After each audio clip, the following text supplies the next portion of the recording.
Hello అందరికీ. Welcome back to Kritika's kitchen. ఈరోజు మన రెసిపీ వచ్చేసి కాకరకాయ నిల్వ పచ్చడి అండి. అస్సలు చేదు లేకుండా సింపుల్ ఇంగ్రీడియంట్స్ తోటి ఇంట్లోనే కరకరలాడుతూ టేస్టీగా ఎలా చేయాలో చూసేద్దాం మరి. ఈ వేడి వేడి అన్నంలోకి పెట్టుకొని తింటే కాకరకాయ అంటే ఇష్టం లేని వాళ్ళు కూడా చాలా ఇష్టంగా అయితే తింటారండి. ఇంకెందుకు ఆలస్యం, మరి ఈ రెసిపీని ఎలా తయారు చేయాలో చూసేద్దాం.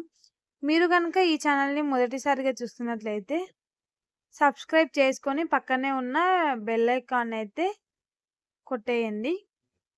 ఇంకెందుకు ఆలస్యం, మరి రెసిపీలోకి వెళ్ళిపోదాం.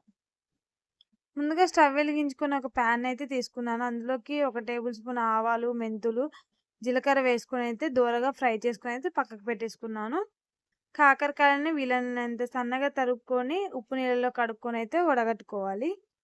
స్టవ్ వెలిగించుకొని డీప్ ఫ్రైకి సరిపడా ఆయిల్ అంతా పోసుకొని ఆయిల్ హీట్ ఎక్కిన తర్వాత మనం ముందుగా కడిగేసి వడబెట్టుకున్న కాకరకాయ ముక్కలన్నిటిని కూడా ఈ ఆయిల్లోకి వేసుకుంటూ చక్కగా గోల్డెన్ బ్రౌన్ కలర్లోకి వచ్చేంత వరకు అయితే ఫ్రై చేసుకుందామండి.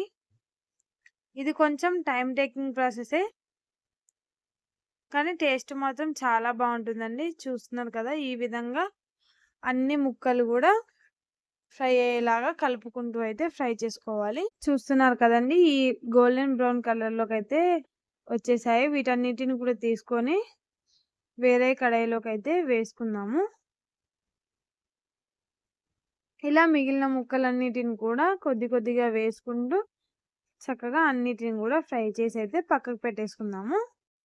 చూస్తున్నారు కదండి, ఈ విధంగా అన్నిటిని కూడా ఫ్రై చేసుకొని అయితే పక్కకు పెట్టేసుకుందాము. మళ్ళీ అదే కడాయిలో ఇంకొద్దిగంత ఆయిల్ని అయితే పోసుకొని ఆయిల్ హీట్ ఎక్కిన తర్వాత ఒక 10 వెల్లుల్లి రెబ్బల్ని కచ్చాపచ్చాగా దంచుకొని ఆయిల్లోకి అయితే వేసుకుందామండి. అలాగే కొన్ని ఎండుమిరపకాయలని వేసుకొని గోల్డెన్ బ్రౌన్ కలర్లోకి వచ్చేలాగా అయితే ఫ్రై చేసుకుందాము.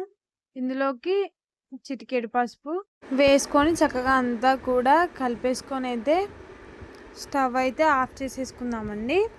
స్టవ్ ఆఫ్ చేసుకొని ఇందులోకి మనకు స్పైస్కి తగినంత కారం అయితే యాడ్ చేసుకుందాము. నేను ఇక్కడ వచ్చేసి 3.5 స్పూన్ వరకు వేసుకున్నానండి. అలాగే మనం ముందుగా వేయించి పెట్టుకున్న ఆవాలు, మెంతులు, జీలకర్ర పౌడర్ని ఇందులోకి 1.5 టేబుల్ స్పూన్ వరకు వేసుకున్నాను. అలాగే 2 స్పూన్స్ వరకు సాల్ట్ని కూడా యాడ్ చేసుకున్నానండి. మీ స్పైస్కి తగినంత మీరైతే యాడ్ చేసుకోవచ్చు. వీటన్నిటిని కూడా చక్కగా కలిపేసుకొని మనం ముందుగా ఫ్రై చేసి పెట్టుకున్న కాకరకాయ ముక్కలన్నిటిని కూడా ఈ కారంలోకి వేసుకొని కారం అంతా కూడా ముక్కలకు పట్టేలాగా బాగా అయితే కలిపేసుకుందామండి. ఇందులోకి 2 టేబుల్ స్పూన్ల నిమ్మరసాన్ని యాడ్ చేసేయండి. టేస్ట్ అయితే చాలా బాగుంటుంది. నేను ఇక్కడైతే చూపించలేకపోయానండి, క్లిప్ అనేది మిస్ అయింది.